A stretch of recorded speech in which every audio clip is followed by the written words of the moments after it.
TV조선 취재기자들이 전하는 뉴스의 중심, 보도본부 한라인, 저는 신효섭입니다.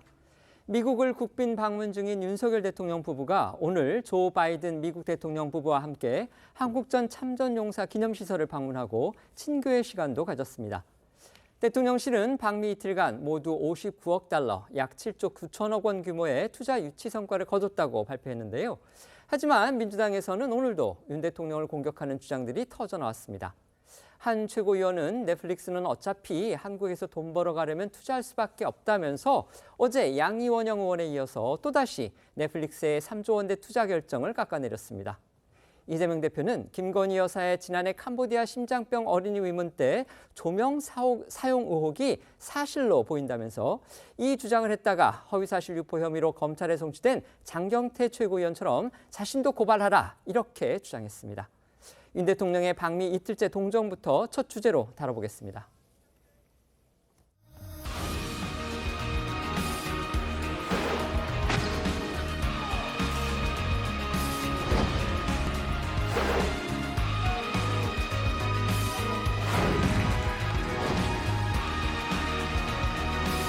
피로 맺어진 한미 동맹은 70년간 세계에서 가장 성공적이며 강력한 동맹 관계를 만들어 왔습니다.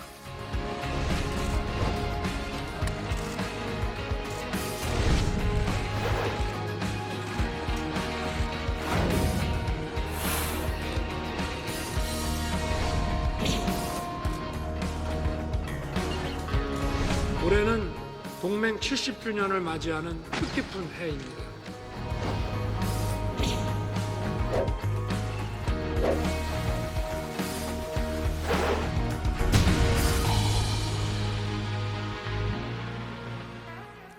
윤석열 대통령 국빈 방미 이틀째를 맞아서 정말 숨가쁜 일정을 이어가고 있는 것으로 그렇게 알려졌는데요. 특히 이번 방미 일정 중에 처음으로 바이든 미국 대통령을 만나서 오늘 또 눈길을 끌었습니다. 네, 윤석열 대통령은 우리 시각으로 오늘 오전, 미국 시각으로는 25일 오후 조 바이든 미국 대통령과 함께 워싱턴 DC 한국전 참전 용사 기념비를 찾아서 헌화했습니다. 윤 대통령 부인 김건희 여사와 바이든 대통령 부인 질 바이든 여사도 동행했습니다. 이번 일정은 윤 대통령이 지난 24일부터 미국 방문을 시작한 후 바이든 대통령과 처음으로 대면하는 일정이어서 눈길을 끌었는데요. 한미 정상이 함께 한국전 참전비를 찾은 건 지난 1995년 개막식 당시에 김영삼 전 대통령과 빌 클린턴 미 대통령 이후 처음입니다. 그러니까 한미동맹 70주년의 어떤 상징성을 고려한 그런 일정으로 보이는데요. 이 행사 마치고 나서 한미 대통령 부부가 이 친교를 나누는 그런 시간도 가졌다고 합니다. 네, 기념비 헌화를 마친 윤 대통령 부부는요, 바이든 대통령 부부의 안내를 받아서 백악관 관저를 방문했는데요. 이도훈 대통령실 대변인은 화기애애한 분위기 속에서 서로의 관심사와 국정 철학 등에 대해서 대화를 나눴다고 밝혔습니다. 선물 교환도 있었다는데요. 바이든 대통령 측에서는 소형 탁자, 꽃병, 야구 배트와 공 등을 선물했고요. 윤 대통령 측에서는 달 항아리와 은주전자 등을 선물했다고 합니다. 바이든 대통령은 국빈으로 모신 귀한 손님을 소중한 공간에 초청해서 기쁘다고 밝혔고요. 윤 대통령은 환대에 감사하다면서 두 부부가 반려견, 반려묘와 함께 생활하는 등 많은 공통점이 있다는 걸 알게 돼 친밀감을 느낀다고 화답했다고 합니다. 관련해 한국전 기념비를 찾은 윤 대통령 부부와 바이든 미 대통령 부부의 모습 보시고요. 이도훈 대변인의 목소리도 들어보겠습니다.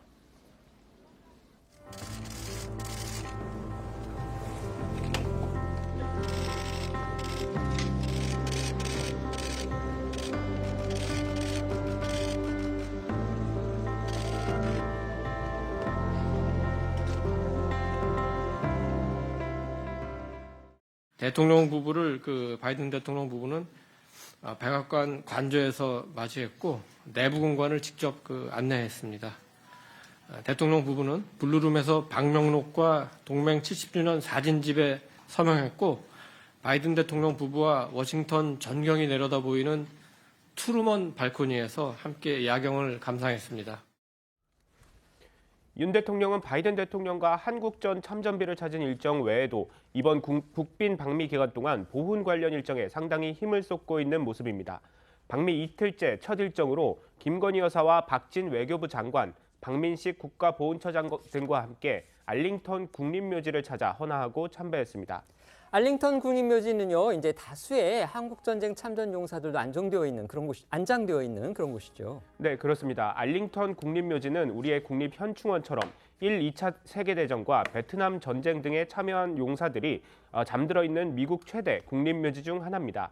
말씀하신 대로 인천 상륙작전과 서울 수복작전 등에서 활약한 고 윌리엄 웨버 대령 등 다수의 한국전쟁 참전 용사들의 유해도 안장되어 있습니다. 검은 정장 차림으로 알링턴 국립묘지를 찾은 윤 대통령은 이름 없는 용사들을 기리는 탑 앞에 서서 가슴에 손을 얹고 그들을 추모했습니다. 알링턴 국립묘지 기념관 전시실을 찾아 영원히 잊지 않겠습니다. 더 이상 잊혀지지 않을 것입니다라는 영문 문구가 적힌 기념패도 전달했습니다. 이날 알링턴 국립묘지에는 미군 의장대 90여 명과 군악대 50여 명도 도열했고 윤 대통령이 국립묘지 정문을 통과하자 예포 21발도 발사됐습니다. 윤 대통령 점심에는 한미동맹 70주년 기념 오찬에도 참석을 했는데요. 이 한미동맹을 상징하는 양국 인사들이 또 다수 참석해서 또 의미를 더했습니다. 네, 윤 대통령은 한미 양측의 참전 용사와 유족들, 주한미군 복무 장병 등 한미동맹을 상징하는 인사들과 한미동맹 70주년 기념 오찬을 가졌습니다. 한국전쟁 때 미8군 사령관을 맡았고 퇴역 후에도 한미 관계 발전에 헌신했던 제임스 벤 플리트 장군의 외손자와 백선엽 장군의 장녀 나미 씨도 자리를 함께했습니다. 특히 이번 오찬에는 미 공군 참모총장과 해군 참모차장 등 미국의 전현직 장성들도 대거 참석해서 눈길을 끌었는데요. 대통령실 관계자는 현지 브리핑에서 외국 정상이 오는 행사에 이렇게 많은 미국 장성들이 오는 건 처음인 것 같다라고 설명을 했고요. 일부 언론에서는 장성을 상징하는 이 별이라는 표현을 사용해서 미군 별 28개가 떴다라고 소개했습니다. 윤 대통령 이 자리에서요, 한국전쟁에 참전한 그 미군 영웅들한테 훈장을 직접 주기도 했습니다. 네, 윤 대통령은 랄프 포켓 예비역 육군 대령 등 이 두 사람에게 우리나라 최고 무공훈장, 태극 무공훈장을 수여하고 사망한 발도메르 로페즈 중위에게는 조카를 통해 훈장을 추서했는데요. 윤 대통령은 피켓 대령의 휠체어를 직접 밀고 행사장에 입장하기도 했습니다. 세 사람 모두 한국전쟁의 미군 영웅들로 한국 대통령이 외국 현지에서 무공훈장을 수여하는 건 이번이 처음이라고 합니다. 오찬장에는요, 전사했거나 전쟁 후 세상을 떠난 용사들을 추모하는 취지에서 이 빈 테이블도 마련이 됐는데요. 윤 대통령은 이 테이블에 마련된 촛불을 켜고 목례를 했습니다. 알링턴 국립묘지를 찾아 참배하고 한미동맹 상징인 인사들과 함께 오찬을 함께한 윤석열 대통령의 보훈 행보 영상으로 보겠습니다.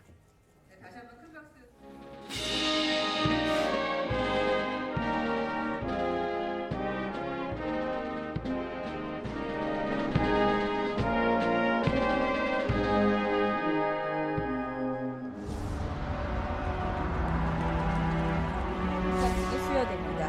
큰 박수 부탁드립니다.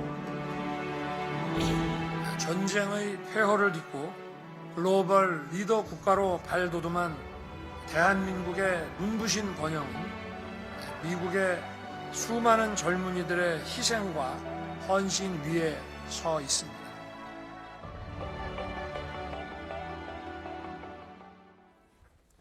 윤석열 대통령 이번 방미 기간 이제 보훈 일정 못지않게 공을 들이고 있는 거 바로 이제 경제 외교인데요. 어제 전해드린 대로 넷플릭스의 투자 유치 소식 전해진 데 이어서 방미 이틀 만에 미국 기업들로부터 총 59억 달러의 투자 유치를 이끌어냈다. 이게 지금 대통령실의 발표 내용입니다. 네, 그렇습니다. 윤 대통령은 스스로를 대한민국 1호 영업사원이라고 자임해왔던 만큼 이번 국빈 방미 기간 동안 경제 외교 분야의 성과도 주목됩니다. 저희도 전해드린 대로 윤 대통령은 방미 첫 일정으로 넷플릭스 공동 대표를 만나 총 25억 달러, 그러니까 우리 돈으로 약 3조 3천억 원의 투자 유치를 이끌어낸 데 이어 오늘 투자 신고식에서는 미국의 수소와 반도체 등 첨단 기업들 6곳이 19억 달러, 우리 돈으로 약 2조 5천억 원을 투자하겠다고 약속했습니다. 윤 대통령은 한미 비즈니스 라운드 테이블에도 참석해 이재용 삼성전자 회장 등 국내 4대 그룹 총수와 미국 주요 기업인들을 만났는데요. 이 자리에서 특수소재 전문 기업인 미국 코닝사 회장이 한국에 15억 달러, 약 2조 원을 투자하겠다고 깜짝 발표하기도 했습니다. 이로써 윤 대통령의 투자 세일즈 외교 성과는 방미 이틀째인 지금까지 총 59억 달러, 우리 돈으로는 7조 9천억 원으로 늘어났다고 대통령실이 전했습니다. 투자 신고식과 한미 비즈니스 라운드 테이블에서 나온 윤 대통령의 목소리도 이어서 들어보겠습니다. 한국의 대규모 투자를 결정해 주신 미국 기업인 여러분께 깊이 감사드립니다. 여러분들께서 한국에 마음껏 투자하고 큰 성공을 할 수 있도록 저희 정부도 세계 최고의 투자 환경을 만들겠습니다.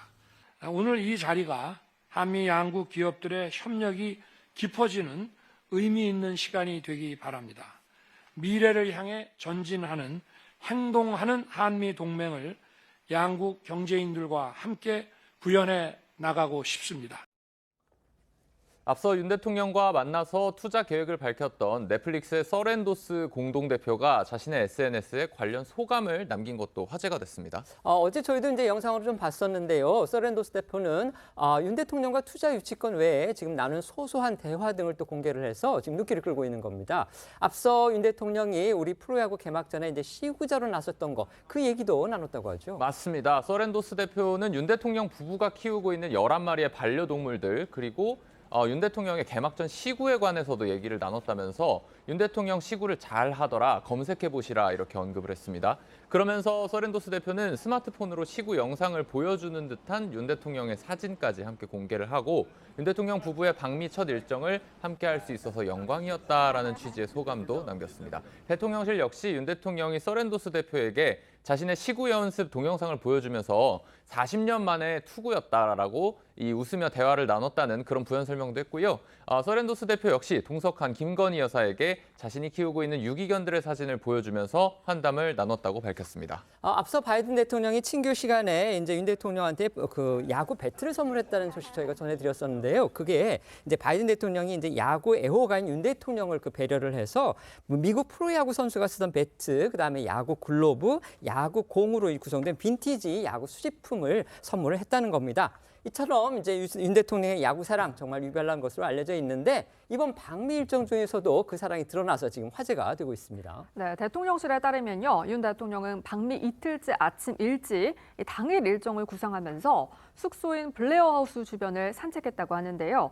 공개된 사진을 보면 윤 대통령은 지난해 바이든 대통령이 방한했을 때 선물했던 모자와 선글라스를 쓰고 대한민국 야구 대표팀 점퍼와 또 자신이 프로야구 개막전 시구 당시 신었던 국내 브랜드 운동화를 착용해서 눈길을 끌었습니다.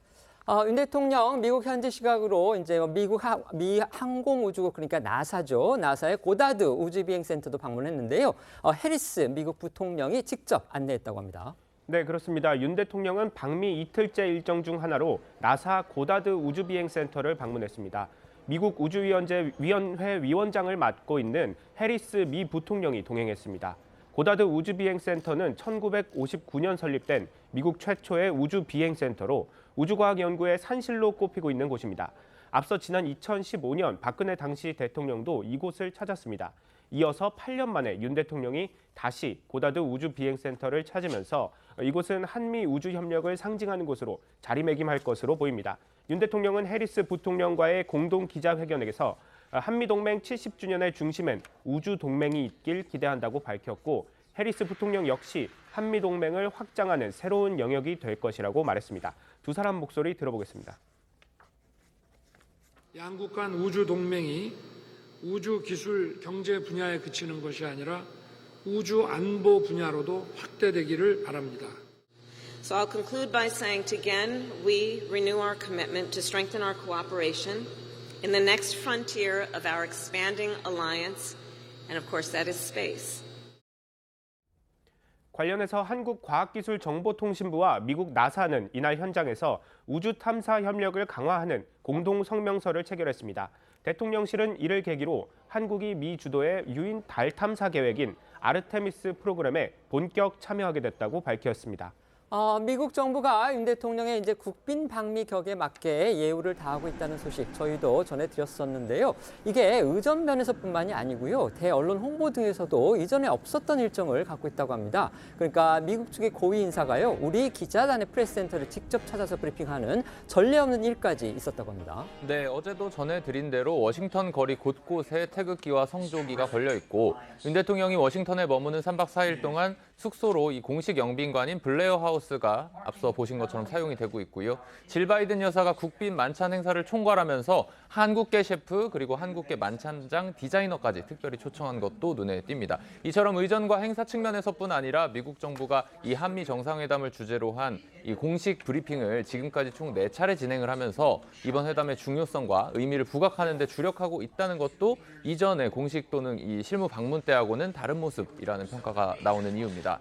미 정부의 외교안보 컨트롤타워인 제이크 설리번 국가안보보좌관이 직접 브리핑에 나선 데 이어서 존 커비 백악관 국가안보회의 전략소통조정관도 외신 기자들을 상대로 별도의 한미 정상회담 브리핑을 했는데요.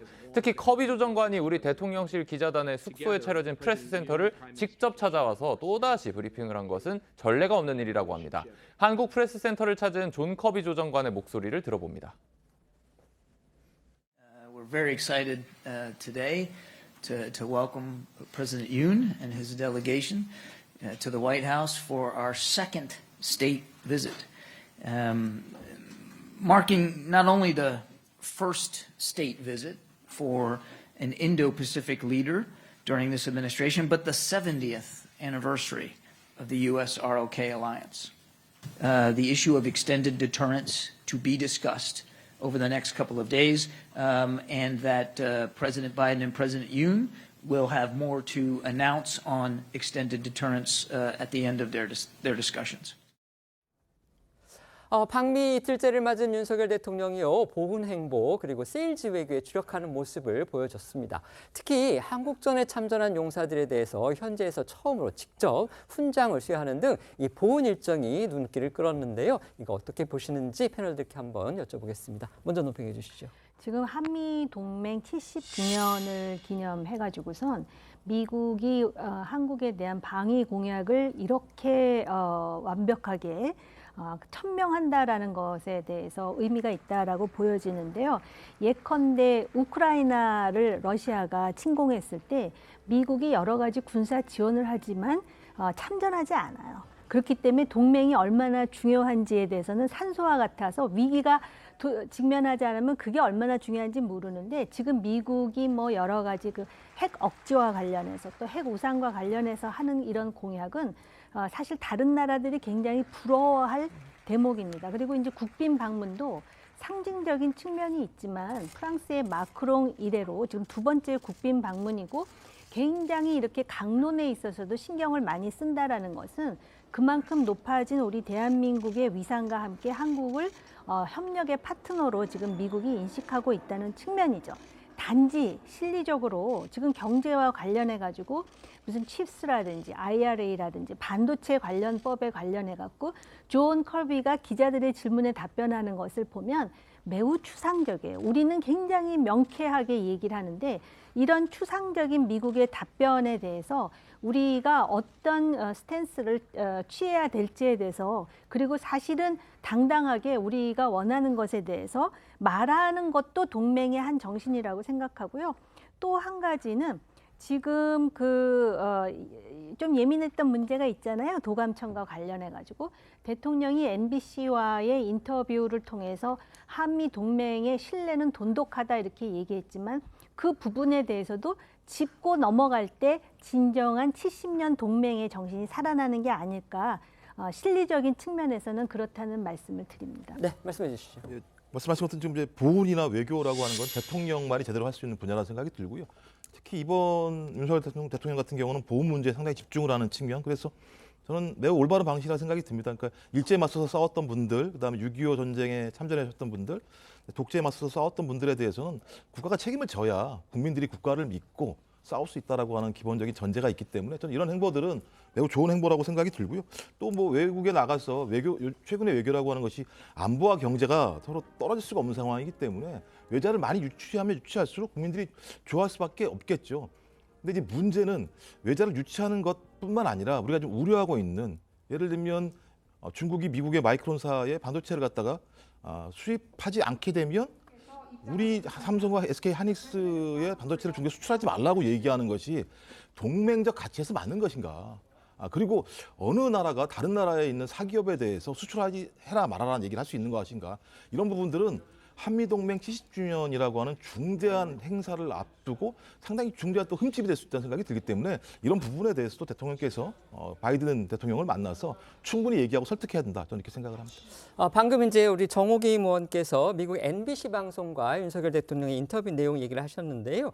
잠깐 말씀을 드리면 이제 레스터 홀트라는 MBC의 대표 앵커가 있습니다. 그 홀트가 MBC 저녁 뉴스에서 우리 윤석열 대통령하고 인터뷰를 했는데 도감청 문제와 관련해서 홀트가 친구가 친구를 염탐합니까? 이렇게 질문을 했다고 합니다. 그러니까 윤 대통령이 일반적으로는 그렇지 않다고 생각한다. 현실 세계에서는 국정에서 금지된 행위다. 하지만 가장 중요한 것은 신뢰다. 신뢰가 있으면 흔들리지 않는다. 이렇게 얘기를 했다고 합니다.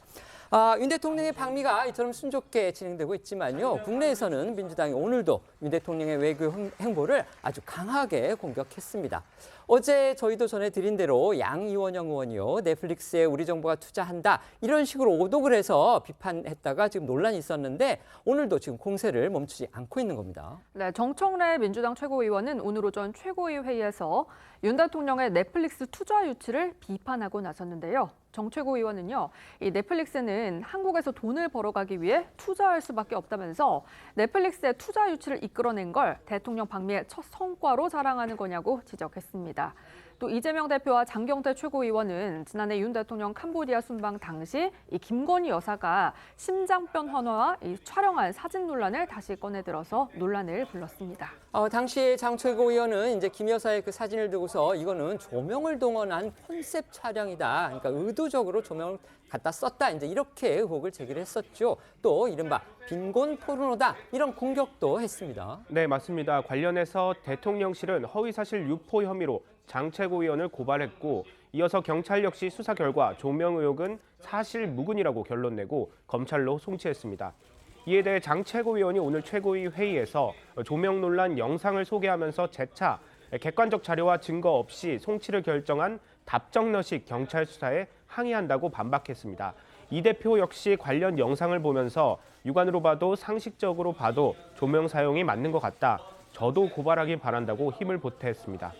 오늘 최고위 회의에서 나온 이 대표와 장 최고위원 목소리 들어보겠습니다. 장경태 최고위원께서 마땅히 해야 될 문제 제기를 했다고 해서 고발당한 것도 기막힌 일이지만 경찰의 엉터리 수사로 기소 의견 송치가 됐다는 것은 더더욱더 이해하기가 좀 어렵습니다. 아까 장경태 최고위원께서 영상을 보이셨는데 영상에 그림자, 조명으로 인한 그림자가 보인다 그 말입니까? 대통령실 해명은 전등만 사용했다. 자택 집에 보면은 중앙에 위치한 전등입니다. 근데 전등인데 무릎 아래가 막 반짝인다든지 깜빡깜빡한다든지 이런 것들은 사실 전등으로는 보여줄 수 없는 효과입니다. 그래서 저게 후레쉬 같은 것일 가능성. 뭐 여러 가지 뭐 카메라 핀 조명을 포함한 여러 가지 이 조명이 들어가지 않고서는 전등으로는 보여줄 수 없는 효과가 있습니다. 네, 한 번만 더 보여주시죠. 제가 주의력이 좀 부족해서. 네, 얼굴에도 보시면요. 일단 아이 모습에서도 그림자가 저희가 웃고 얘기하지만 이건 정말로 심각한 문제입니다. 객관적이고 과학적인 판단들을 하기에 앞서서 육안으로 봐도 상식적으로 판단해도 조명을 사용한 게 맞는 것 같습니다. 저도 보니까 조명 같은데 저도 고발하시기 바랍니다. 조명 쓴 것 같습니다. 국민의힘에서는 어제에 이어 오늘도 민주당을 향해서 대통령 정상외교에서 여야 간 갈등을 유발하고 국민들 걱정을 시키는 일은 없어야 한다는 지적이 나왔습니다. 들어보겠습니다. 대통령께서 해외에서 정상외교 활동 중임을 감안해서 국회도 가급적 내일 본회의는 정상외교를 뒷받침하고 또 국익을 위해서 여야가 없다는 그런 생각으로 지나친 여야 간의 갈등과 국민들을 걱정시키는 그런 일들이 일어나지 않고 잘 마무리됐으면 좋겠다 이런 부탁을 드립니다. 캄보디아 그 김건희 여사 저 행보와 관련해서 조명 설치 의혹, 그다음에 이것이 지금 오늘 민주당 회의에서 다시 거론된 이유는 24일이었죠. 경찰청이 그 장경태 의원을 허위사실 유포 혐의로 검찰에 송치를 한 것, 그게 지금 계기가 된 겁니다. 장경태 의원은 객관적 자료와 증거 없이 송치를 경찰이 결정했다 이렇게 주장을 했고요. 그다음에 이재명 대표는 육안으로 봐도 상식적으로 판단해도 조명을 사용한 게 맞다 이렇게 주장을 했습니다. 그런데 경찰은 기자간담회에서 이렇게 얘기를 했습니다. 촬영 사진과 영상, 전문가의 감정, 관련자 진술 등을 모두 종합 검토했다. 그 결과 당시 촬영을 위한 조명이 설치되지 않은 것으로 판단됐다. 또 조명 설치와 관련한 외신이나 사진 전문가의 분석도 없었던 만큼 장 의원을 명예훼손 혐의로 송치했다. 이렇게 설명을 했습니다. 그러니까 경찰은 할 만큼 조사는 다 했다. 이런 입장인 겁니다. 장경태 의원이나 이재명 대표의 생각과는 완전히 지금 다른 거죠. 이 상황 어떻게 보십니까? 그 대통령이 지금 미국을 방문해서 보훈이라든지 경제, 안보, 뭐 투자와 같은 이슈로 이제 그 전 국민의 관심이 모아지고 있는 가운데 그 대통령 부인의 캄보디아, 그것도 벌써 시간이 꽤 흘렀는데 장경태 의원의 그 조명 조장, 그리고 필설로 지금 표현할 수 없는 여러 가지 그 논란이 되는 발언을 하지 않았습니까? 장경태 의원은 또 그렇다 치고 대한민국 제1야당의 대표가 거기에 맞짱을 뜨고 훈수를 두는 모습을 보는데 왜 제가 부끄러워지는지 솔직히 좀 민망하다는 생각이 듭니다. 웃고 얘기하지만 심각한 사안이라고 그러는데 정말 심각한 사안이라고 생각하는지. 지금 민생도 있고요. 그리고 바로 수단에서 우리 동포 28명이 진짜 사지에서 지금 구출돼 갖고 살아나왔으면은 야당 대표로서 좀 그런 얘기를 해야 이게 야당다운 게 아닌가 생각하면서요. 1989년에 중국의 천안문 사태가 있었습니다.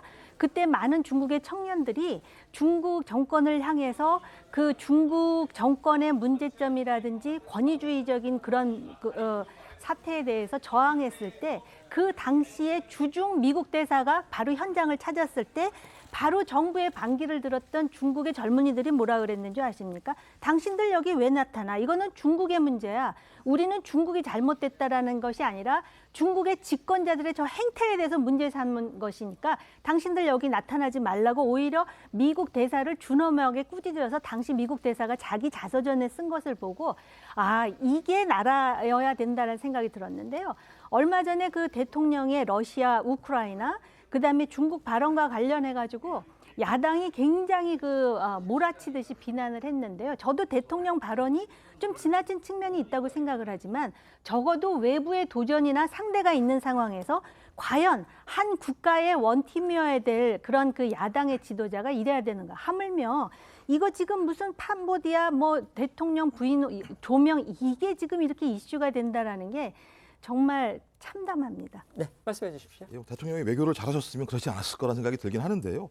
일단 이 얘기만 한 건 아니고 뭐 수단 우리 국민 문제 같은 논평 다 낸 부분이 있기 때문에 이 얘기만 한 건 아니라는 말씀을 드리는 거고.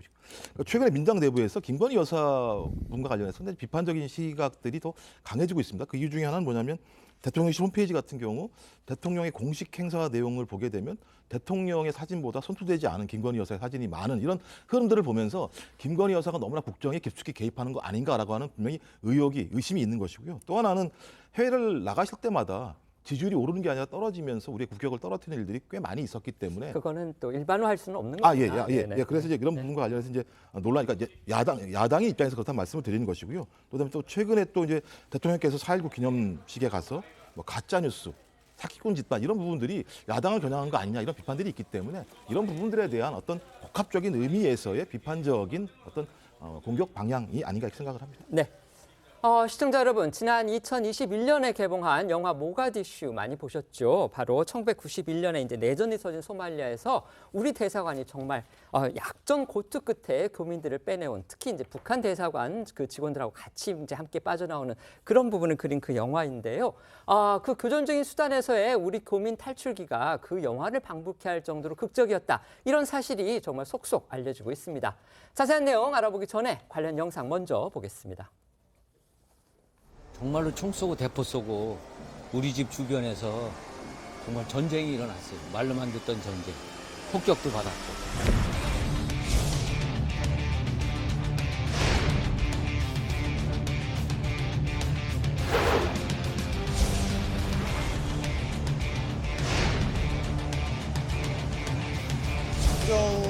어려웠던 상황이어가지고 저희가 필요할 때 필요한 지원을 해주셔서 굉장히 감사드립니다.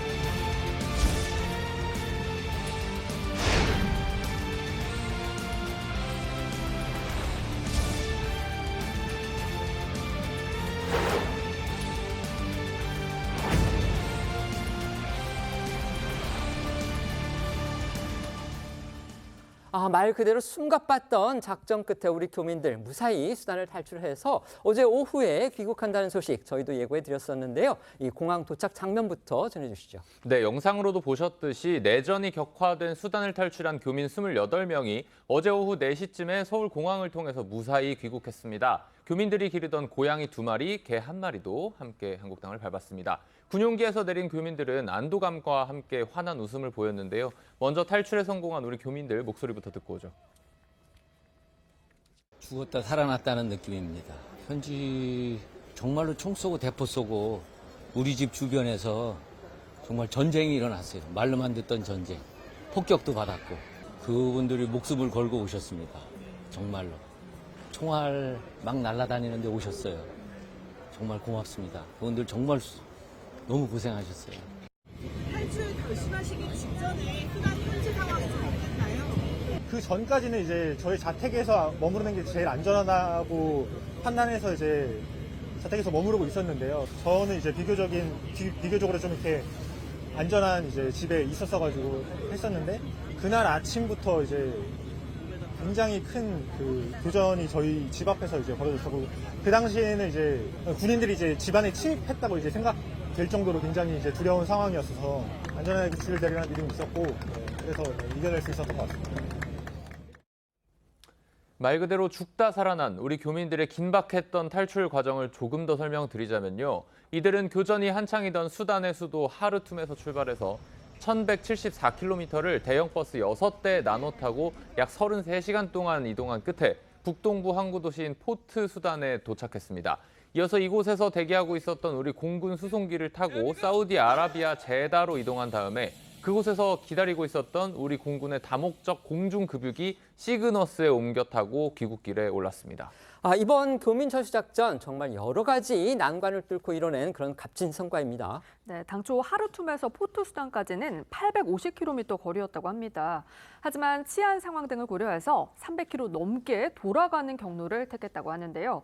결국 평소에는 13시간 정도 걸리던 거리를 30시간 넘게 마음을 졸이며 달린 겁니다. 외교부에 따르면 이번 대피 철수 작전 전개에 따라서 각지에 흩어져 살던 우리 교민들을 수도 하르툼 소재 주수단 대사관으로 집결시키는 작업부터 쉽지 않았다고 하는데요. 9곳의 교민들이 나눠 살고 있었고 대사관에서 불과 1.3km 떨어진 하르툼의 국제공항이 이 군벌 세력 간의 격전지가 되면서 위험이 계속됐기 때문입니다. 이런 일촉즉발의 상황에서 정부는 라마단 종료를 기념하는 이슬람 명절 이드 기간 교전 세력 간의 휴전이 논의되고 있다는 소식을 접하고 이드 마지막 날인 23일을 교민 탈출 작전 D-Day로 정한 뒤 준비 작업을 진행했다고 합니다. 이와 관련해서 외교부 관계자는 데드라인인 4월 23일을 놓치면 기회의 창이 닫힌다는 생각이 들었다고 전하기도 했습니다. 관련해서 오늘 아침 저희 TV조선에 출연했던 주은혜 주수단 대사관 참사관 설명 듣고 오겠습니다. 사실 우리가 교민이 다 집결을 해야 우리가 한꺼번에 철수를 할 수 있기 때문에 일단 집결을 시키는 게 가장 우선이었고요. 근데 그렇게 위험한 상황에서 사실 교민께 직접 대사관으로 오라고 할 수는 없습니다. 그런데 또 뭐 마냥 기다릴 수는 없고 해서 사실 교전이 계속 있었던 거는 아니고 중간에 살짝 잦아들었던 시점도 있습니다. 그래서 그랬을 때 이제 대사관이 운영하고 있는 방탄 차량이 하나가 있는데요. 그 대사관 주변을 살살 운행하면서 상황이 어떤지 또 체크 포인트들은 무사히 지나갈 수 있는지 그런 거에 대한 경험을 좀 쌓았고요. 어느 정도 자신감이 생겼고 그리고 또 이제 이드라고 해서 좀 명절인 기간이 있었는데 그때 잠시 휴전 합의는 아니었지만 약간의 소강 상태였던 그런 시점이 있습니다. 그때를 활용해가지고 최대한 많이 모셔올 수 있도록 했습니다. 또 이런 위험한 상황 속에서 남궁환 주수단 대사를 비롯한 공간 직원들이 총탄이 오가는 거리로 직접 방탄 차량을 몰고 나가 교민들을 구출했다고 하는데 직접 목소리 듣고 오겠습니다. 총성이 군데군데 울리고 굉장히 위험했었습니다. 마지막에는 진짜 한 30분 정도는 진짜 위험하다 싶은 지역까지 찾아다니면서 그분들을 구조를 했습니다. 교민들은 일단 대사관으로 대피할 수가 있었지만요. 이제 대사관 사정이 또 무척 열악해가지고 고생이 정말 이만저만이 아니었다고 합니다. 그렇습니다. 우리 대사관 측은 난관을 뚫고 교민들을 데려오는 데는 성공을 했지만 이 창문에 사람 흔적이 어른거리기만 해도 즉각 총탄이 날아오는 상황이었다고 하고요. 대사관에는 식량과 식수도 충분치 않았고 곧 이어서 단전까지 됐다고 합니다. 이에 따라 대사관 직원과 교민들은 주로 컵라면으로 끼니를 때우면서 버텼다고 하고요. 위성전화기 3대, 무전기 9대가 외부 세계와 교신할 수 있는 귀중한 수단이었다고 합니다. 이후에 탈출일인 23일부터는 김밥이 비상식량이었다고 하는데요. 이 과정에서 박진 외교부 장관이 윤석열 대통령과 함께 교민의 비상식품 상태까지 챙겼던 일화도 알려졌습니다. 윤 대통령이 박 장관으로부터 이 철수 대책과 현장 상황을 보고받고는 날이 더워서 이 김밥이 상할 텐데 라면서 교민 먹거리를 걱정하니까 박 장관이 대책팀에 아이스박스를 챙겨달라고 지시를 했다는 겁니다. 그렇게 하루가 넘는 강행군 끝에 포트 수단에 도착해서 사우디아라비아 제다로 이동했고요. 다시 시그너스 수송기로 갈아탄 뒤에 어제 오후쯤 서울공항에 도착하면서 긴박했던 교민 탈출 작전은 성공적으로 막을 내리게 된 겁니다. 교민들은 물론이고요. 이들과 함께 탈출에 동행했던 수단 대사관 관계자들은 수송기를 보자마자 눈물이 고였고요. 탑승 후에는 울음까지 터뜨렸다고도 하는데요. 주은혜 참사관 얘기 조금 더 듣고 오겠습니다. 저도 이제 군송기를 사실 처음 봤는데 이제 됐다 싶더라고요. 이제 됐다 싶으니까 저는 이제 또 사실 아이가 있어가지고 그렇죠. 그동안은 거의 뭐 아이는 내팽겨 쳐놓고 있었는데 이제 아이가 그제서야 눈에 들어오더라고요. 아이고, 예. 이렇게 걱정과 우려에 가득 찬 아이도 있고 예. 아이도 눈치를 보니라 엄마한테 어떻게 할 수 없는 상황이라는 걸 자기도 아니까 가만히 꼭 잡고 있는 게 너무 보여가지고 이제 아이한테 좀 신경을 쓰고 뭐 이렇게 했었습니다. 정부는 안전을 최대한 이제 확보하기 위해서요. 우방국 그리고 인접국 국민과 함께 이동하는 그런 방법을 선택을 했는데 특히 이 과정에서 아랍에미레이트 그러니까 UAE가 큰 도움이 됐다고 합니다. 네, 그렇습니다. 내전이 격화된 수단에서 우리 국민 28명을 철수시킨 이른바 프라미스 작전 속에선 우방국의 협조를 이끌어낸 외교적 노력이 있었습니다. 외교부는 교민들의 이동 경로를 뚫기 위해서 여러 우방국에 동시다발적으로 접촉을 시도했다고 합니다. 미국과 프랑스, 영국을 비롯한 서방 국가는 물론이고 아랍에미리트, 사우디아라비아, 이집트 등을 통해서도 최대한 많은 정보를 수집했다고 합니다. 특히 이 과정에서 현지 세력과 우호적인 관계를 유지하고 있던 UAE의 도움이 컸다고 합니다. 외교부 관계자에 따르면 박진 외교부 장관은 친분이 있던 UAE의 셰이크 압둘라 외무장관에게 전화를 걸어서 안전지원 협조 요청을 했고요. 칼둔 칼리파 알 무바라크 아부다비 행정처장은 박 장관에게 한국 국민은 곧 우리 국민이라고 강조했을 정도로 가능한 모든 차원의 도움을 약속했다고 합니다. 이에 외교부 당국자는 UAE와의 우정이 다시 한번 확인됐다고 전하기도 했습니다. 그러니까 프라미스 작전 수행에서 이제 이전에 원전 건설 그리고 아크 부대 파견 등을 통해서 한국 그리고 UAE가 쌓아온 우호 관계가 정말 진가를 발휘했다 이렇게 볼 수가 있겠습니다. 네, 또 철수 당일인 23일에는요. 일본인 5명도 우리 차량을 함께 타고 포트 수단으로 이동했는데요. 이는 박 장관이 하야시 요시마사 일본 외무상에게 먼저 제안한 것으로도 알려졌습니다. 박 장관은 비상 상황에서 교민 철수에 공조하자면서 우리보다 철수 인원이 많아서 집결이 어려웠던 일본 측에 먼저 손을 내밀었다고 하는데요. 이에 일본 측은 23일 새벽 외교관, 교민 일부를 한국 비상철수팀에 합류하겠다고 알려왔고 기시다 후미오 일본 총리는 어제 기자들과 만나 일본인 대피 과정에 한국과 UAE, 유엔의 협력이 있었다면서 감사의 뜻을 전한다고 했습니다. 이와 관련해 외교부 당국자는 이 팬데믹 때도 아프리카에서 일본과 함께 이 교민 철수용 비행기를 많이 띄웠다면서 이번에 협력에 빛을 발했는데 외교전의 종합판이었다고 평가한다고 했습니다. 이런 가운데 미국을 국빈 방문 중인 윤 대통령은 수단 교민 구출 작전 지휘관들의 성공적인 임무 수행을 치하했다고 합니다. 대통령실 이도훈 대변인은 현지 시간으로 어제 윤 대통령이 수단 교민 28명의 탈출 작전을 지원한 남궁환 주수단 대사 및 다국적 공중급유기 업무를 지휘한 조지영 공군 중령과 통화해 격려했다고 밝혔습니다. 영화 모가디슈를 방불케 하는 탈출 작전이 엊그제 아프리카 수단에서 펼쳐졌어요. 우리 교민이 어제 무사히 귀국할 수 있었습니다. 프라미스로 이름 붙여진 이번 작전, 무엇이 가장 큰 성공 요인이라고 보시는지 패널 듣기 한번 여쭤보겠습니다. 먼저 말씀해 주시죠. 신속 대응을 제대로 했죠. 외교부, 그리고 국정원, 그다음에 육군, 그다음에 공군, 그다음에 청해부대 이르기까지 그 우리나라의 그 국민 생명과 안전 작전에 엄청난 빛을 발휘했던 작전이 바로 이 프라미스, 그리고 모가디슈하고 비교를 하는데요. 모가디슈보다도 훨씬 위험했다고 합니다. 그러니까 정부군하고 반군 중에 어느 세력이 우위를 점하고 있어야 차라리 안정이 되는데 세력이 비등비등하니까 계속 싸우고, 이 과정에서 미국이 중재를 했고, 근데 중재가 상당히 불안정한 상황에서 거기 있는 교민들을 설득했는데 또 일부 교민은 안 가겠다 그래가지고요. 또 몇몇 교민을 설득하느라고 시간도 좀 걸렸고, 또 이 과정에서 UAE를 포함한 많은 나라들의 협력을 받았습니다. 특히 C-130 그 수송을 할 때는 일본, 대만, 필리핀, 베트남, 캄보디아, 태국, 인도, 예멘, 이디오피아 이르기까지.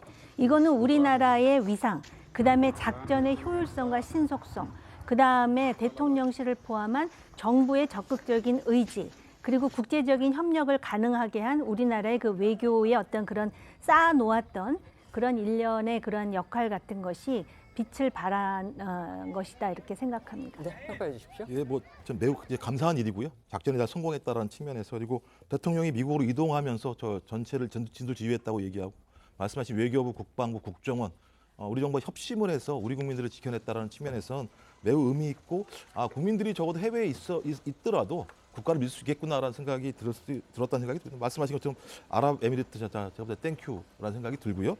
이제 국가의 존재 이유가 이런 부분이 분명히 있는 거니까요. 그리고 또 대통령의 임무가 전문에 있는 것지만 국민의 안전을 지키는 것이고, 그래서 제가 2021년도 8월달 문재인 정부 때 이제 미라클 작전에 갔던, 지금 소장이 됐는데 준장군 얘기를 들었어요. 되게 힘든 작전들이 수행되고 있더라고요. 그래서 하여튼 가장 어려운 자리에서 우리 국민들을 지키기 위한 분들, 이런 부분들을 좀 우리 국가가 좀 소중하게 생각하고 앞으로 이런 분들을 위한 나라가 됐으면 좋겠다, 이런 말씀을 드리고 싶습니다. 네. 지금부터는 민주당 돈봉투 의혹 관련 소식 하나씩 짚어보겠습니다. 먼저 송영길 전 대표가요, 검찰에 자진 출두하려고 한다, 이런 얘기가 나오고 있습니다. 네, 민주당 전당대회 돈봉투 의혹의 핵심 당사자인 송영길 전 대표가 어제 변호인을 선임하고 최대한 빨리 검찰에 출석하겠다는 입장을 밝힌 것으로 알려졌습니다. 송 전 대표 측의 관계자는 어제 연합뉴스를 통해 송 전 대표는 되도록 빨리 검찰에 출석하겠다고 한다며 이르면 26일 오늘 출석도 고려하고 있다고 말한 것으로 전해지는데요. 이 관계자는 또 변호사를 통해서 검찰과 출석 일시를 조율할 계획이라면서 검찰이 자신을 출국 금지 조처하면서 이 피의자로 전환한 것이 알려지니까 송 전 대표가 조속히 검찰에 나가서 관련된 의혹을 소명하기로 마음을 굳혔다고 설명한 것으로도 전해집니다. 오늘 오전에 저희 TV조선에 출연했던 이제 민주당의 서영주 부대변인 얘기는 조금 다르긴 했습니다. 그러니까 서 부대변인은 이제 송영길 전 대표가 오늘 내일 검찰에 출석하겠다, 이렇게 얘기한 적 없고, 관련 내용은 오보다 또 송 전 대표도 모르는 사실이다, 이제 이렇게 밝혔다고 하는데, 하지만 지금 연합뉴스와 통화한 또 송 전 대표의 한 측근은 또 다른 얘기를 지금 하고 있는 거죠. 결국 송 전 대표가 귀국 하루 만에 이제 피의자 신분으로 전환이 되고요. 또 검찰이 출국 금지 조치까지 하니까 결국 자진 출두해야 하는 거 아니냐, 이런 부분까지 지금 염두에 두고 있다는 건데, 하지만요, 검찰 생각은 또 전혀 다르다고 합니다. 네, 검찰은 돈봉투 공여자들에 대한 수사가 진행 중인 만큼 아직 송 전 대표를 소환할 단계가 아니라는 입장입니다. 또 송 전 대표가 피의자로 전환된 건 역시 이틀 전 송 전 대표가 정당법 및 정치자금법 위반 혐의로 고발당한 뒤에 고발장에 접수되고 사건이 배당되면서 자동으로 이루어진 조치라는 건데요.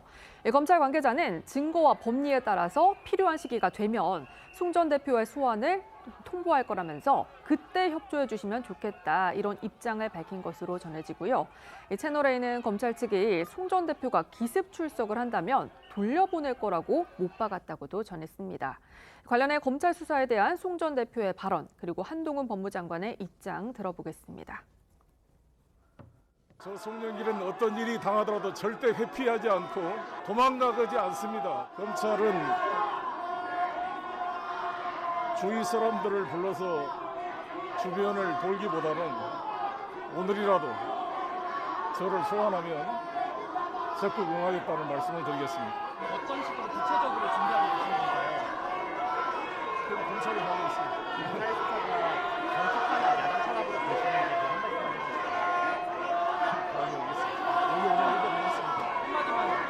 법무부 장관은 수사를 평가하는 입장은 아니고요. 중대한 사안이고 국민들의 관심이 집중된 사안인 만큼 공정하고 객관적으로 검찰이 수사할 거라고 생각합니다. 민주당 일각에서는 뭐 정치 탄압이다 이런 얘기도 좀 나오는데 제가 그 말씀 여러 번 드렸죠. 동의하지 않으시잖아요. 송 전 대표는 변호사를 선임한 어제 온라인을 통해 탈당계도 제출했습니다. 민주당 당규에 따르면 탈당 신고서가 접수된 즉시 당원 자격이 소멸되는데요. 송 전 대표는 탈당 사유에 당대표제임 시 발생한 부동산 의혹과 관련된 분들에게 선 탈당, 후 의혹 해결 이후 복당하라는 대표로서의 결정을 본인에게도 동일하게 적용한다며 당에 부담을 주지 않고 논란을 해결하고 복당하겠다는 마음으로 탈당계를 제출한다고 적은 것으로 전해졌습니다. 그러니까 송 전 대표 이 탈당계에서도요 의혹 해결하고 난 다음에 다시 이제 복귀하겠다 이 뜻 재차 밝힌 건데요. 이것 등을 두고서 이제 여당에서는 이렇게 비판합니다. 이거 탈당 쇼다. 결국 헐리우드 액션 아니냐. 지금 이렇게 공격하고 있습니다. 네, 그렇습니다. 송 전 대표는 앞서 파리 기자회견에서도 정계 은퇴 가능성을 묻는 질문에 모든 문제를 해결하고 민주당에 복귀할 것이라는 입장을 밝혔었습니다. 그러자 어제 국민의힘에서는 책임을 회피하는 탈당 위장쇼다. 비판 여론을 의식한 정치적 할리우드 액션이다. 이런 비판이 나왔는데요. 관련 목소리들 들어보겠습니다. 저는 모든 정치적 책임을 지고 오늘부로 민주당을 탈당하고자 합니다. 모든 문제를 해결하고 민주당에 복귀할 수 있도록 하겠습니다. 법의 존엄성은 온데간데없고 나몰라라 책임 회피와 탈당 위장쇼만 난무하는 것 같아서 너무나 안타깝습니다. 위장 탈당은 아닌데 이미지 탈당 소명을 한 후에 난 다시 복귀한다 이렇게 말씀을 하셨는데 국민들의 비판 여론을 의식해서 같이 지금 정치적 헐리우드 액션을 한 거다 저는 이렇게 봅니다. 헐리우드 액션이다. 민주당에서는 송 전 대표의 탈당과 함께 이번 사건으로 압수수색까지 당한 윤관석, 이성만 의원의 거취에도 관심이 쏠리고 있습니다. 당 지도부는 검찰 수사를 지켜보는 게 우선이라는 입장이지만 두 의원이 조만간에 거취 관련한 결단을 내릴 수밖에 없다는 관측도 나오고 있는 건데요. 언론 보도들에 따르면 현재 민주당 지도부는 직간접적으로 해당 의원들하고 소통을 이어가고 있는 것으로 알려졌고 한 지도부 관계자는 뉴스원을 통해서 윤관석, 이성만 의원의 탈당 문제와 관련해 공식적으로 테이블에 올라온 건 없다면서도 지도부가 됐든 아니든 그 의원들하고 이 친한 사람들이 있지 않겠냐 하면서 이 소통을 이어가고 있다는 것을 시사한 것으로 전해졌습니다. 하지만 민주당 안에서도요, 이 두 의원의 거취 문제를 놓고서는 의견이 엇갈리는 그런 상황이라고 합니다. 맞습니다. 이 사법적 판단 전에 출당이나 탈당 조치를 해야 한다는 의견과 검찰의 수사 상황에 따라서 대처해야 한다는 의견이 엇갈리고 있는데 직접 들어보시죠.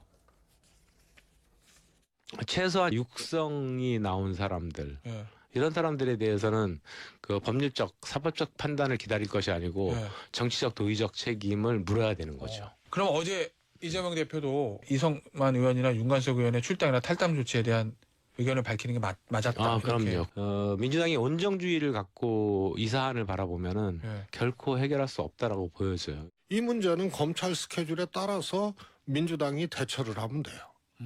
예컨대 영장을 친다든가 또 그러면 영장 내용이 있을 거 아닙니까? 그다음에 기소를 한다든가 이런 과정에 따라서 민주당이 판단할 수밖에 없는 겁니다. 아직은 출당이나 탈당 조치를 생각할 때는 아니다. 저는 그렇다고 봐요. 이번 사건에 대한 이재명 대표의 그 대응 태도, 여기에서 또 눈길을 끄는 부분이 하나 있습니다. 바로 이제 돈봉투 의혹 그 자체에 대해서는 직접적으로 언급을 하지 않으면서도 연일 지금 국민의힘 의원들 이름을 거론하고 있어요. 맞습니다. 이틀 전 송 전 대표와의 면담 계획이나 윤관석, 이성만 의원 출당 필요성을 묻는 취재진의 질문에 불법 정치자금 수수 혐의로 경찰 수사를 받는 국민의힘 김연아 전 의원을 거론한 데 이어서 어제는 박순자 의원을 언급했습니다. 취재진의 질문은 송영길 전 대표의 출국 금지 조치에 대한 입장이었지만 관련 답을 하는 대신에 박 전 의원이 경기 안산 지역 시의원 공천권을 빌미로 금품을 수수한 의혹으로 구속 기소된 점을 상기시킨 건데요. 이 대표의 목소리 직접 들어보겠습니다. 만나실 계획 있으신가요? 이번 기자회견 좀 어떻게 보셨나요? 김연아 의원은 어떻게 돼가고 있어요? 몰라요? 통화는 하셨어요? 만나실 계획이 아예 없으신가요? 당 차원에서 사실 조치도 아예 없으신가요? 승 전 대표가 출국 금지 조치됐는데 여기서 좀 어떻게 보세요? 우리 박순자 의원 수사는 어떻게 돼갑니까? 관심이 없으신가 보군요. 네, 이처럼 이 대표가 돈봉투 의혹과 관련한 질문에 이틀 연속 정치자금 관련 수사를 받는 여권 인사를 언급하는 건 국민의힘 등의 공세로 인해서 민주당이 부정부패 정당으로 낙인 찍히는 걸 차단하기 위한 취지로 해석이 됩니다. 하지만 여권에서는요, 이거 일종의 물타기 아니냐, 지금 이런 지적도 나오고 있죠. 네, 때문에 민주당 일각에서도 사태를 책임져야 할 당대표로서 적절치 못한 처사라는 지적이 나오는 건데요. 세계일보에 따르면 한 민주당 관계자는 돈봉투 의혹을 앞에 두고 윤관석, 이성만 의원에 대한 출당 조치도 또 자체 진상조사도 못하는 지도부의 무기력을 보여주는 것 같다고 말한 걸로 전해집니다. 관련해 송 전 대표와 당 지도부의 대응을 지적한 안민석 의원의 목소리도 들어보겠습니다. 국민들은 지난 국정농단을 통해서 교훈 하나를 가지고 있어요. 숨는 자, 숨기는 자가 범인이다. 아하. 이런 일은 투명하게 네. 다 내려놓고 진실 그대로 다 이야기를 하는 게 상책이에요. 근데 숨기려는 하는 인상을 초반기 줬단 말이에요. 그게 아쉽고 두 번째 아쉬운 거는 당에서 자체 진상조사 하겠다고 했잖아요. 그러다가 안 하겠다고 했잖아요. 그렇죠. 오락가락하는 이 행보가 국민들에게 뭔가 이게 좀 감추려고 하는 게 아닌가. 민주당이 뭔가 찔리는 게 있어가지고 숨기려고 하는 게 아닐까? 이런 인상을 줬단 말이에요. 여기에 민주당에서는 최근 한 언론이 보도한 이른바 이정근 노트의 파장을 우려하는 목소리도 나오고 있습니다. 이정근 노트, 이제 시사저널이라는 그 매체에서 보도를 한 건데, 여기에는요, 친노, 친문, 그리고 친명계의 자금줄이 대략적으로 정리돼 있다. 이게 그 언론의 보도 내용입니다. 네, 맞습니다. 특히 친명계 핵심인 7인의 부분에는 100억짜리 양독성 예금 증서 등 CD 30장을 현금화했다는 의혹이 적혀 있다는 게 언론 보도 내용인데요.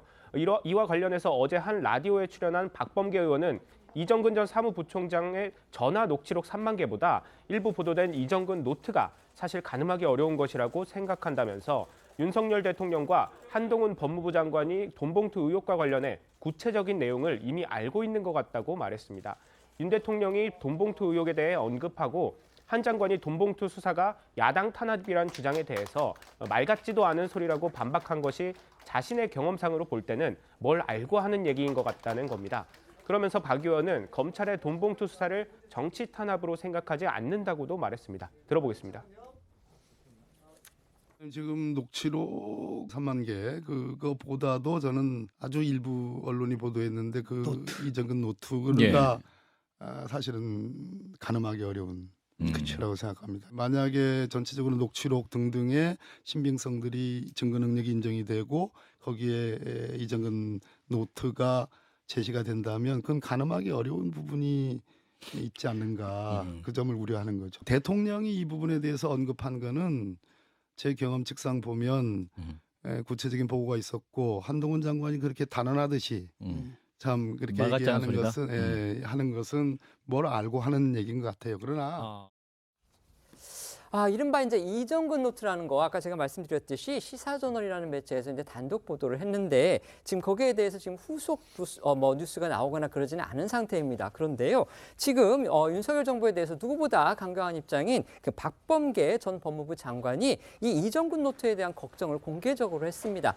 박 의원 지금 이제 민주당 원내대표 경선에 출마한 그런 상황인데, 저희가 봤을 때는 이게 박 의원의 이제 평소에 그런 어떤 태도에 비춰보았을 때는 뭔가 박 의원도 감을 잡고 있는 것이냐, 아니면 너무 허황된 걱정이냐, 이런 정말 그 두 시각이 다 가능할 것 같긴 합니다. 패널들은 어떻게 생각하시는지 한번 여쭤보겠습니다. 먼저 말씀해 주세요. 제가 이거 간접적으로 확인을 했어요. 이게 네네. 무슨 내용이 있는 건가? 네. 내용이 있어서 이런 말씀을 하셨나? 네. 왜냐하면 특히 원내대표를 앞두고 있는 상황이기 때문에 그렇죠. 이런 얘기 되게 조심스러울 수밖에 없는데, 제가 듣기로는 그냥 언론 보도를 보고 한 얘기 정도이다라고 이제 주변에 있는 분이 물어봤더니 이렇게 얘기를 한다고 얘기해요. 그리고 이제 핵심적인 내용들은 왜냐하면 노웅래 의원에 대한 내용이 뭐가 나올 거다라고 얘기했더니 노웅래 의원이 나왔고, 광래구 전 감사 문제가 관련해서 나올 거다라는 얘기가 돌았는데 또 나왔고, 또 이런 얘기가 또 나오고 있으니 언론을 통해서 이런 얘기가 나올 수도 있겠다라고 하는 측면에서 검찰이 예를 들면 이런 내용들 갖고 있는 거 아니냐라고 하는 추정, 그런 추정들이 현실화되는 것 자체가 대부분 민주당을 중심으로 타겟이 잡혀 있기 때문에 이런 부분에 대한 우려로 얘기한 거지. 예를 들면 뭐 현금성 CD 뭐 이런 내용들은 자기가 봐도 이 내용은 너무 황당하다. 무슨 정치권에 있는 국회의원들이 이런 큰 돈을 갖다 현금화 했겠냐 이런 얘기를 하는 내용이 분명히 있기 때문에 제가 볼 때는 무슨 내용을 알아서 그러니까 대통령이 이 내용을 안다거나 아니면 뭐 한동훈 법무부 장관이 이 내용을 검찰에서 알았다 이런 내용이기보다는 전례를 비추어 봤더니 이럴 수 있으니 그런 거 하지 말아라 이런 차원에서 얘기를 했다고 제가 전달받았습니다. 검찰에 대해서 한 경계조의 말이라 이렇게 맞습니다. 보시는 거군요. 말씀해 주십시오.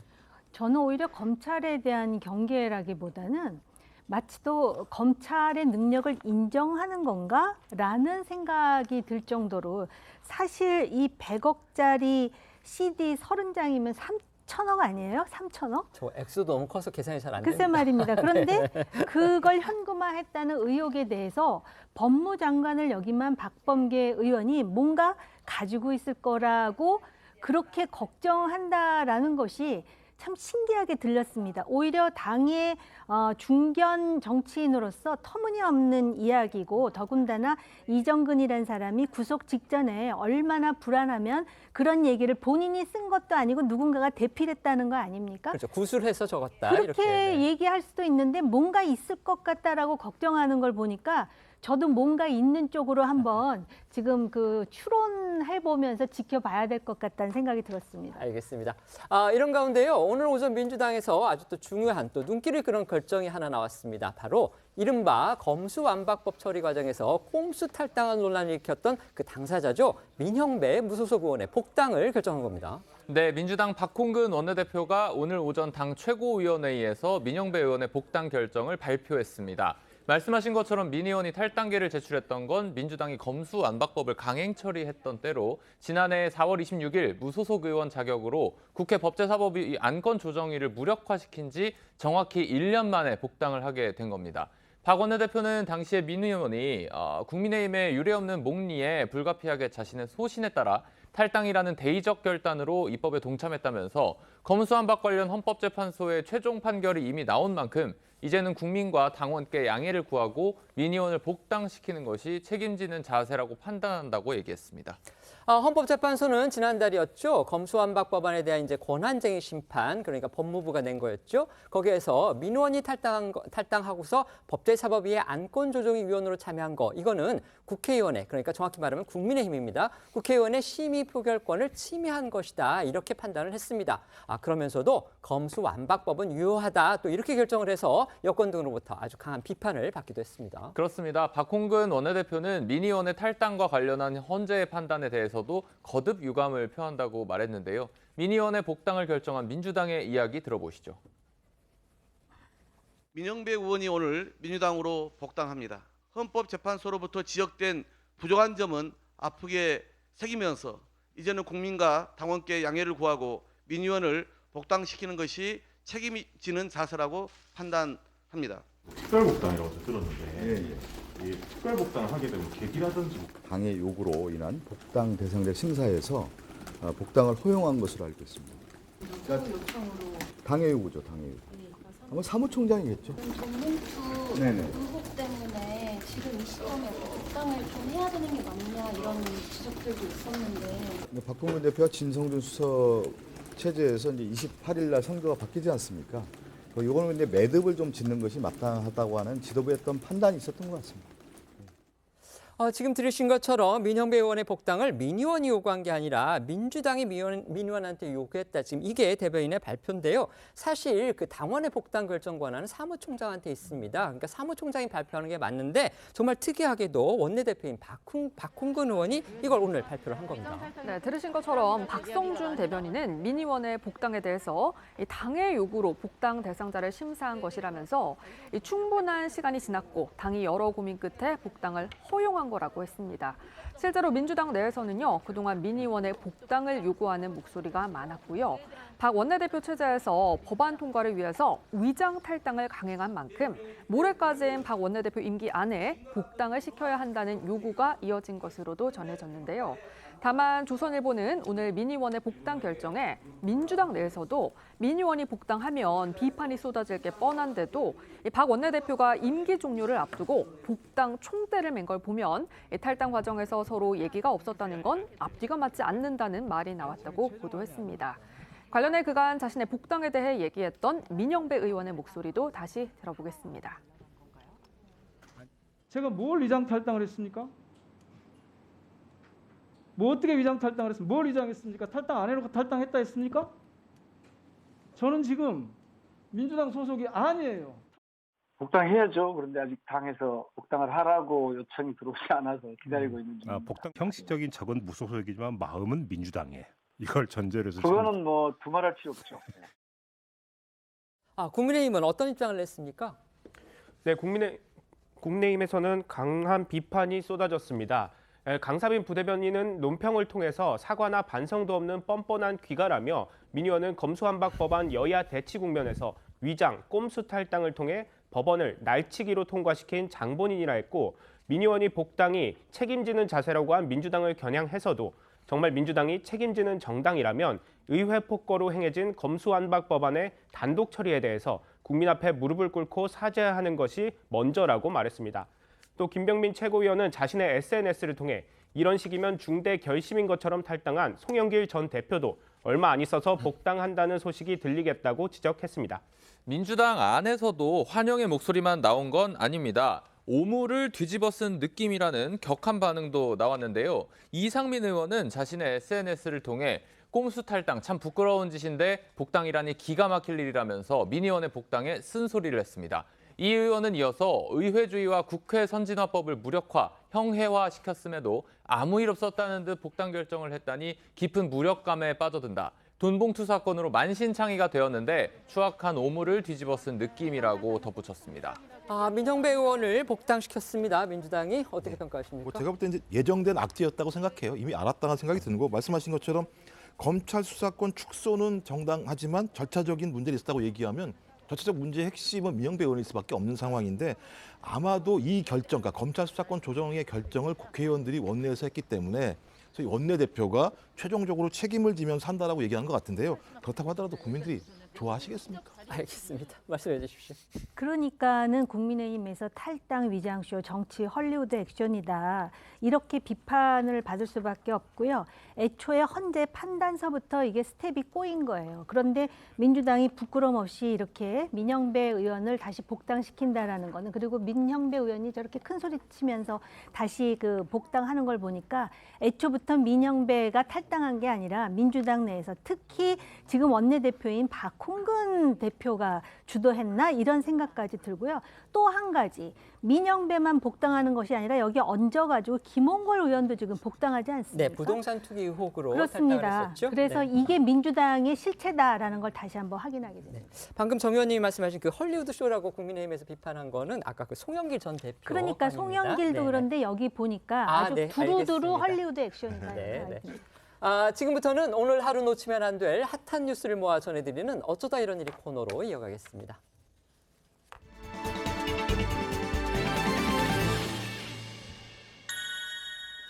첫 번째 키워드는요, 주가 조작 연루인데요. 가수 겸 배우 임창정 씨의 얼굴이 보입니다. 이거 어떻게 된 일입니까? 지난 24일부터 국내 상장사 일부 종목이 명확한 배경 없이 무더기로 급락세를 보이면서 이른바 작전 세력에 의한 주가 조작 의혹이 제기된 상태인데요. 이 의혹에 임창정 씨 이름이 언급돼 논란이 되고 있습니다. 임창정 씨는 이 주가 조작 의심 세력에 수십억 원이 넘는 거금을 투자한 걸로 확인이 됐는데요. JTBC 보도에 따르면 임창정 씨는 올해 초 본인 계좌와 아내 계좌에 각각 15억 원씩 총 30억을 맡겼고요. 투자 한 달 반 만에 30억 원이 58억 원까지 오르면서 큰 수익을 내기도 했던 걸로 전해졌습니다. 또 임창정 씨는 주가 조작 의심 일당이 운영하는 이 방송 채널에 출연을 하고 또 이들이 인수한 해외 골프장에도 함께 투자한 걸로 알려졌는데요. 이 때문에 일각에서는 임창정 씨 주가 조작 연루 의혹과 함께 일당이 임창정 씨 인지도를 이용해서 투자자들을 유인했을 가능성을 의심하는 목소리가 나오고 있습니다. 하지만 임창정 씨는요, 이런 의혹이 제기되니까 오히려 나도 피해자다 이렇게 억울함을 호소하고 있다고 합니다. 맞습니다. 임창정 씨는 JTBC와의 인터뷰에서 나도 피해자다라고 주장했는데요. 30억을 투자한 지 한 달 반 만에 58억 원으로 돈이 불어났지만 이후에 주가가 폭락하면서 현재는 1억 9천 정도만 남았고 곧 마이너스 5억 원이 될 것이라고 토로하기도 했습니다. 또 이들 일당이 자신이 투자한 30억 원으로 신용 매수까지 해서 모두 84억 원어치 주식을 샀지만 자신은 그 역시도 몰랐다고 강조했습니다. 신용 매수기는 하지만 어쨌든 수십억 원의 이제 주식 투자가 이루어진 건데 나는 몰랐다. 이게 조금 의문을 낳기도 합니다. 네, 임창정 씨는 자신과 아내의 신분증을 해당 세력들에게 맡겨서 대리 투자할 수 있게 했다고 말했습니다. 자신은 주식은 잘 몰라서 일종의 룰이라고 생각했고 이상한 낌새는 눈치채지 못했다고 합니다. JTBC 보도에 따르면 주가 조작 의혹을 받는 일당은 투자자 명의로 개통한 휴대폰을 이용해서 이른바 통정 매매를 했다는 의심을 받고 있습니다. 통정 거래는 매수자와 매도자가 가격을 미리 정해놓고 일정 시간에 서로 주식을 사고 파는 불법 매매 행위입니다. 이번 주가 조작 의혹에 대해서는요, 지금 검찰 그리고 금융당국도 조사에 착수한 그런 상태죠. 그렇습니다. 이들 일당의 주가 조작 의혹은 일부 종목이 연일 하한가를 기록하면서 수면 위에 올랐는데요. 하한가를 기록한 종목들은 한 외국계 증권사 창구를 통해 대량 매도 물량이 집중됐다는 공통점이 있습니다. 이는 앞서 금융위원회가 조사에 나서자 작전 참여자 일부가 급히 매물을 처분한 거 아니냐 이런 해석도 나오는데요. 이에 검찰은 일당을 출국 금지 조치한 걸로 알려졌고요. 임창정 씨는 자신도 주가 폭락으로 손해를 본 만큼 수사나 조사에 최대한 협조하겠다고 강조했습니다. 두 번째 키워드입니다. 의혹 풀릴까인데요. 서세원 씨가 사망했다는 소식 저희도 전해드렸는데 그런데 일주일이 지나고 나서도 지금 서세원 씨가 과연 어떻게 죽었는지 별세를 했는지 그 부분에 관해서 지금 논란이 계속되고 있습니다. 네, 일주일이 지났지만 서세원 씨의 갑작스러운 죽음과 관련한 여러 추측들은 여전히 끊이지 않고 있는데요. 캄보디아 외사국 경찰은 평소 당뇨병을 앓아온 서세원 씨가 영양주사액을 맞는 과정에서 돌연사한 것으로 잠정 결론을 내린 것으로 전해졌습니다. 당시 고인에게 링거 주사를 놓은 간호사는 돈을 받고 의료 행위를 한 게 아니라는 이유로 처벌은 검토하고 있지 않은 것으로 알려졌습니다. 하지만 고인이 어떤 목적으로 링거 주사를 맞게 됐는지 또 병원의 의료 과실은 없었는지 등 풀리지 않는 의문점들이 눈덩이처럼 커지면서 한 매체를 통해서 약물 의혹까지 제기됐습니다. 캄보디아 측 지인이 사실이 아니라고 반박하는 일까지 있었습니다. 타국에서 이제 갑작스럽게 사망했다는 그 비보에 대해서 이렇게 이제 의혹까지 나오고 있는 거 정말 유족들한테는 답답한 일일 겁니다. 네, 고인의 딸 서종주 씨는요, 자신이 들은 건 링거를 맞다 돌아가셨다라는 게 전부라면서 답답함을 토로한 걸로 알려졌습니다. 또 최근 8년간 왕래가 없었던 아버지 서세원 씨 죽음에 대해서 상당히 애통해했던 걸로 전해졌는데요. 그런 상황에서도 재혼한 아버지 가족과 오해가 없도록 장례 절차 등을 조율하는 모습을 보인 것으로 알려졌습니다. 생전 아버지 서세원 씨에 대한 마음을 전했던 서동주 씨 목소리 들어보겠습니다. 그때 이제 엄마 아빠 헤어질 시점에 그게 몇 년 전이죠. 네. 한 3, 4년 됐나 봐요. 3년?